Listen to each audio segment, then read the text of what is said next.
এই ভিডিওটি অস্থির বাঙালিতে ভরপুর, আর এই কথা বাড়াবো না, সাবস্ক্রাইবটা করে দাও। শুরু করা যাক।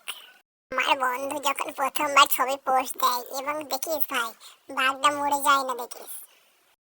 কলেজ যখন এক্সাম, সারা বছর পড়বে না তো কি হবে? সরি ভাই, আমি নিজেই তো পড়ি না কোনোদিন।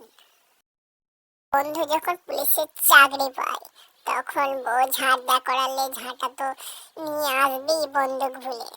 তাই তো বলি অস্থির বাঙালি, বাঙালির কোনো অস্থিরতার শেষ নেই। এটা কোথাকার ভাই? আমাদের এখানে তো হাত বাড়ালে রিক্সাও দাঁড়ায় না, টেন্ডার করাচ্ছে বাঙালি বেটি হয়তো দাঁড়াবে।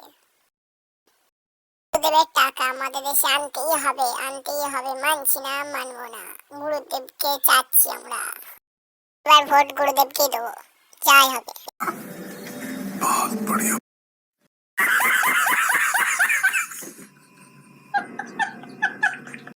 ভাই এটা দেখার পর তো আমার প্রচুর রাগ হচ্ছে নিজের প্রতি। কিচ্ছু করতে পারলাম না জীবনে।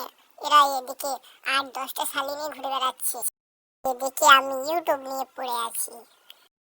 তাদের ঘেলে আগে মেয়েতে ছড়াছড়ি এখনো দেখাই যায় না। তাই বলি কেন দেখা যায় না? তো সব নিয়ে নিয়েছি, কি হবে আর আমাদের? আর বেরোবো না।